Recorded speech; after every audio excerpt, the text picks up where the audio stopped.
Operação em Paracambi prende traficantes do Complexo do Alemão. Crise no turismo em Petrópolis. Profissionais da área passam necessidade.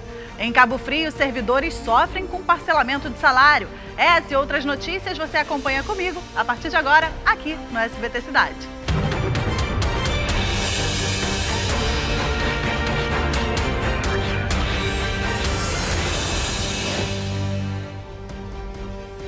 Boa noite, SBT Cidade invade agora a sua tela com as principais notícias do interior do estado. E olha, na região dos Lagos, como se não bastasse todo esse problema da pandemia do novo coronavírus, os servidores da Prefeitura de Cabo Frio ainda têm que lidar com outro problema, os atrasos salariais. A Prefeitura da cidade anunciou esta semana que vai fracionar o pagamento dos servidores referente ao mês de abril. Os detalhes estão na reportagem de Lucas Madureira. Sem salário, Dona Marinete, professora aposentada da Prefeitura de Cabo Frio, estampou na camisa um pedido ao prefeito da cidade. Os aposentados têm conta para pagar, remédio para comprar, aluguel. Estamos nessa situação, uma situação desastrosa, dizendo que é pandemia. Não, porque antes da pandemia nós já estávamos sendo prejudicados.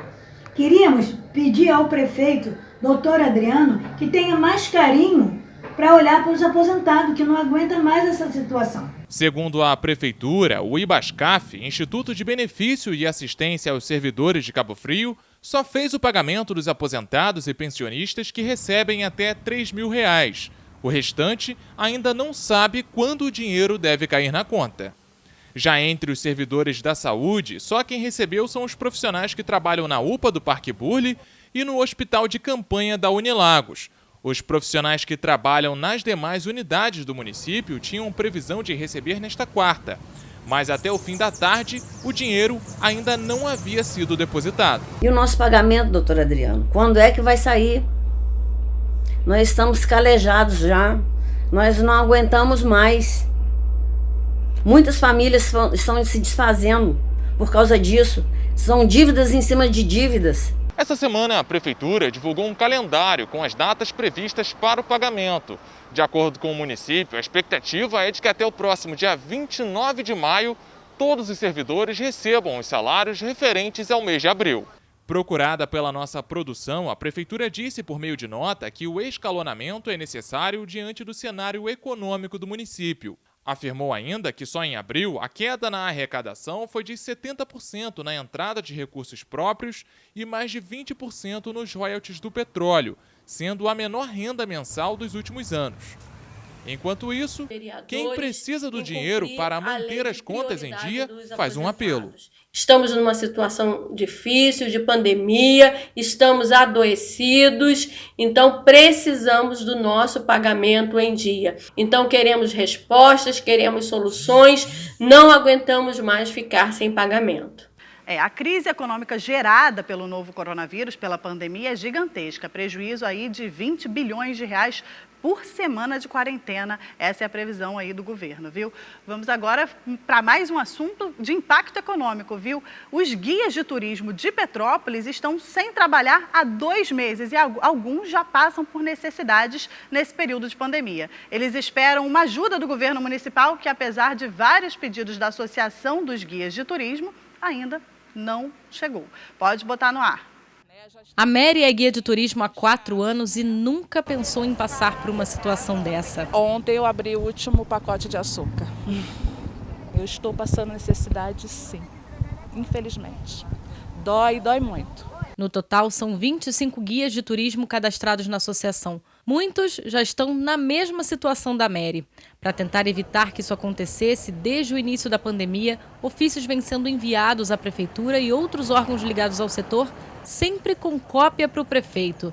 Mas mesmo assim, nenhuma ajuda chegou. Nós pleiteamos qualquer ajuda. Remédio para aqueles que que usam remédio, né, que precisam de remédio de uso contínuo, que seja na inclusão de aluguel social ou cestas básicas durante todo o período né, de isolamento social. Com medo do que ainda pode acontecer e com a falta de resposta do poder público, a última cartada foi enviar ofícios para cada um dos vereadores pedindo auxílio para a categoria. O pedido de ajuda foi assinado pelos vereadores Jamil Sabrá, Antônio Brito, Gilda Beatriz e pelo presidente da casa, Ingo Rames, ao prefeito Bernardo Rossi. Nós encaminhamos ao Executivo uma solicitação de subsídio para o meio turístico, para o trade todo, né? Especialmente para os guias que nos procuraram, estão preocupados com a situação deles, a gente entende perfeitamente. O próximo passo é o prefeito, de fato, entender que é possível e executar esses valores. Pode ser em forma de cartão ou em verba especificamente, enfim, aí o Executivo tem que traçar a melhor maneira. O turismo é responsável por 7% do PIB do município. É o carro-chefe da economia de Petrópolis. E os guias de turismo, que estão na ponta desse trabalho, já estão há mais de 60 dias parados e sem renda. Segundo a associação, o setor foi um dos primeiros a ser atingidos pela crise e provavelmente vai ser um dos últimos a se recuperar. Sem saber se a ajuda do governo vai chegar, a saída foi pedir auxílio a grupos particulares. Conseguiram cestas básicas que foram entregues. A Secretaria de Assistência Social também entrou em contato e vai cadastrar os guias. Alguns poucos conseguiram o auxílio emergencial do governo federal, mas que não é suficiente para pagar todas as contas. Nós recebemos os grupos, nós levamos os grupos para os hotéis, para os restaurantes, mostramos as nossas belezas naturais, arquitetônicas. A gente precisa que o poder público nos olhe agora. A gente já deu para o município toda a nossa vida, a gente precisa de um auxílio agora. Em nota, a Prefeitura informou que a Turispetro já fez um levantamento dos guias que estão sem renda familiar por conta das ações de prevenção ao coronavírus. A Prefeitura estuda formas de ajudar a todos esses profissionais. É preciso realmente pensar numa maneira de diminuir os impactos econômicos da pandemia, sim. Vamos agora para aquele rápido intervalo. A gente volta já e eu te espero, olha, vem aqui.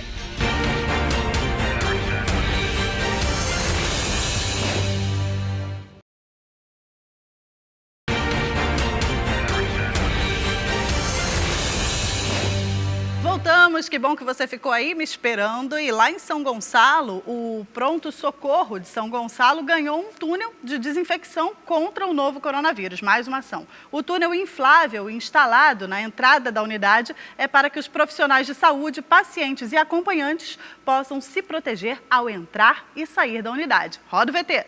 O equipamento foi inaugurado na manhã desta terça-feira. O túnel inflável usa um sistema de pulverização com quaternário de amônia de 5ª geração, produto usado na China para combater a Covid-19. O túnel tem cerca de 3 metros e ocupa toda a entrada do pronto-socorro. Para garantir a eficácia da aplicação do produto, a pessoa deve passar devagar. A ideia é fazer uma desinfecção total das roupas, dos relógios, né, dos acessórios que as pessoas estão utilizando para adentrar. Seja ela buscando saúde, né, buscando tratamento para suas doenças, seja coronavírus ou não, de modo que ela entre na unidade e não traga a contaminação de fora para dentro da unidade, né? É uma segurança não somente para nós funcionários, né, que estamos aqui como linha de frente, mas também para os pacientes, que às vezes eles não têm muita noção da gravidade, né, da situação. Muito importante. Estou muito feliz por isso ter chegado aqui no meu ambiente de trabalho.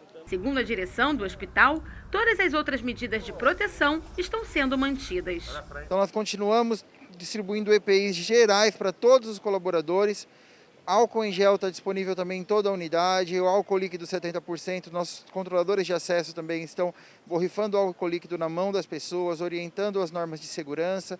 Então não muda nada, é só mais um mecanismo que a gente adquire aí para a luta, né, contra o Covid-19. Pode até parecer uma impressão minha, né? Mas não tem um padrão para entrada e saída dos hospitais. Em um hospital tem túnel e outros não. Como é que faz nos hospitais que não tem? Vamos agora mudar de assunto. O número de mortes da Covid-19 nos hospitais aumentou o número de corpos nos necrotérios que estão lotados. Nossa equipe de reportagem flagrou com exclusividade uma série de irregularidades no armazenamento e no transporte desses corpos no Hospital Municipal Albert Schweitzer, em Realengo. Veja. O entra e sai de carros de funerárias foi intenso durante todo o dia. Dentro do necrotério do Hospital Municipal Albert Schweitzer, em Realengo, vários corpos amontoados.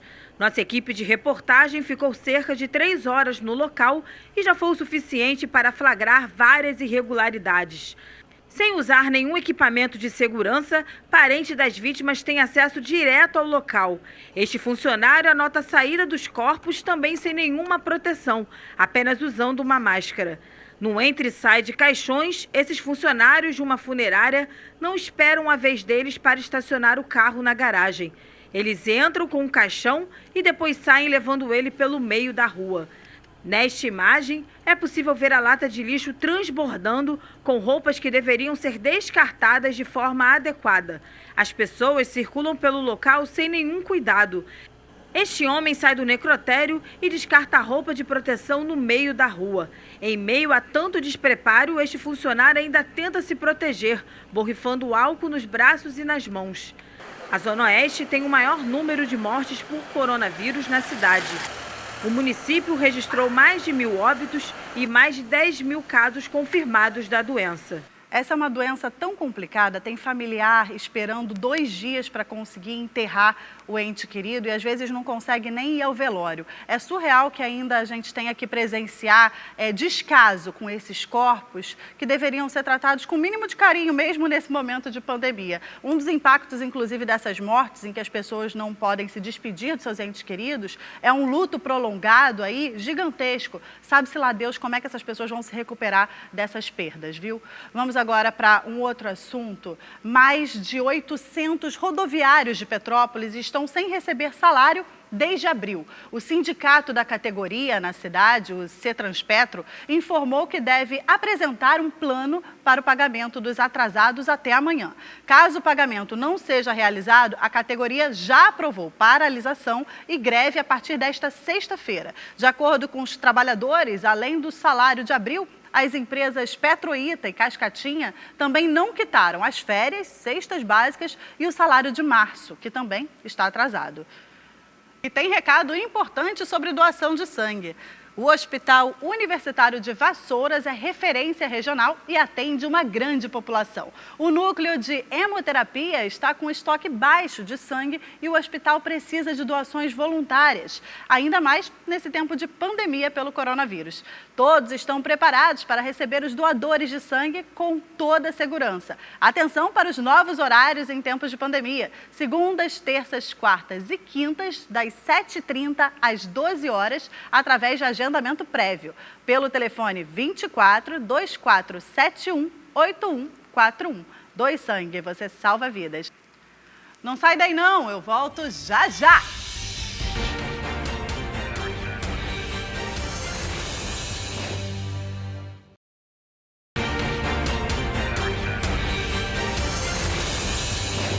Voltamos e vamos agora falar de polícia. Operação da Polícia Civil em Paracambi. A ação foi para prender traficantes do Complexo do Alemão que fugiram para o município da região metropolitana. Eles são acusados de homicídios e roubos na região. Fernanda Becker conta pra gente. Os policiais chegaram logo cedo para cumprir 40 mandados de prisão na Operação Recovery. A gente está com mandado para conduzir a cena até a delegacia de polícia. Não sabemos do que se trata, é uma ordem judicial. O mandado está aqui com a gente, está precisando nos acompanhar. Foram ao todo 24 presos. Os criminosos são do Complexo do Alemão e da Maré e se instalaram em Paracambi, na região metropolitana, para cometer roubos e homicídios. Além dos crimes de tráfico que eles praticavam, também havia muitos roubos dentro do município de Paracambi, como é o caso de roubos a estabelecimentos comerciais, roubos tidos como saída de banco. Os crimes aconteciam principalmente por causa da disputa de território entre as facções, o que causou uma sensação de insegurança na população. Houve uma tentativa de invasão à facção criminosa que atua lá em Paracambi, culminou em cerca de 20 mortes nessa guerra, nessa invasão, derramamento de sangue. Com essa operação de hoje, nós conseguimos desmantelar as principais lideranças e atuantes no tráfico de drogas de Paracambi. Agora a polícia espera que o número de crimes caia na região. O crime realmente não dá trégua, né? Vamos agora para Casimiro de Abreu. 3 homens suspeitos de roubos de carga foram presos após uma troca de tiros com policiais rodoviários federais na BR-101, em Casimiro de Abreu. As informações são do Lucas. Boa noite. Parece que um deles foi baleado, né, Lucas? Conta para mim. Oi, Branca. Boa noite para você. Boa noite a todos. Pois é, tudo isso aconteceu na madrugada dessa terça-feira. Os assaltantes já estavam sendo monitorados por agentes da Polícia Rodoviária Federal e foram abordados no momento em que passavam de carro pela BR-101 na altura de Casimiro de Abreu. De acordo com a PRF, durante a abordagem, os criminosos atiraram contra os policiais. Os agentes, claro, revidaram a ação e acabaram baleando um dos suspeitos. Ele foi socorrido, levado para um hospital municipal, atendido sob custódia da polícia e o estado de saúde dele não foi informado. Os outros 2 criminosos foram levados para a delegacia de Casimiro de Abreu. Esses criminosos, eles são suspeitos de praticarem vários roubos de carga na BR-101, no trecho entre Casimiro de Abreu e Rio Bonito. A Polícia Civil de Rio Bonito, que também investiga a atuação dessa quadrilha na região, informou que um 4º suspeito de integrar esse grupo criminoso continua foragido. Branca, volto com você. Que eles continuem presos, né? Vamos agora para um assunto curioso, gente. Olha só, uma cobra com quase 3 metros foi encontrada em um motor de carro em Miracema. Olha isso, gente. Nas imagens, a gente pode ver ela imprensada ali no meio dos cabos. Bombeiros foram até o local para retirá-la e conseguiram resgatar o animal com vida. Impressionante. Se eu visse uma cobra dessas, eu não ia lembrar o telefone dos bombeiros para chamar. E olha, você mandou notícia para o WhatsApp, reclamação para o WhatsApp, perdão? Então, mandou reclamação para o WhatsApp, a gente coloca no ar. Ele segue aberto aqui para você mandar as denúncias sobre os problemas do seu bairro e na sua cidade. É só adicionar o número que está aqui na tela para você. A gente recebeu uma reclamação de uma moradora da rua Califórnia, no bairro Iguabinha, em Araruama. Ela mandou esse vídeo para a gente. Olha só o estado da rua em que ela mora. Não dá mais para saber se é uma rua ou se é um rio. Olha a quantidade de água. Não tem como os moradores transitarem por ali. Sem se molhar, então, nem se fala. Além disso, ela reclama também de muito entulho e do mato alto. A prefeitura não deu nenhum retorno ainda para a nossa reportagem, para a nossa produção, até o momento dessa edição, viu? Até o fechamento dessa edição do jornal. E olha, a gente sabe que nesse momento de pandemia, muitos casamentos foram cancelados, né? E um deles poderia ter sido adiado, mas não foi. Foi lá em Petrópolis. Esse último final de semana, um casal resolveu levar à frente o plano de casar, mas de um jeito diferente. A farmacêutica Caroline Acon e o personal trainer Nathan Weber celebraram o casamento em casa, ao lado apenas dos pais e do irmão gêmeo da noiva. E transmitiram a cerimônia pela internet. As fotos são lindas, viu? Os amigos todos assistiram e mandaram os presentes via entrega para eles, viu? Ficou muito legal o casamento. Eu aproveito para deixar essa mensagem para vocês, que no final das contas não precisa de uma festança não, viu? É só todo mundo se amar, se juntar, se ajudar, fica tudo bem no final. A gente termina o SBT Cidade de hoje por aqui, eu desejo uma boa noite para vocês. Tchau, até amanhã.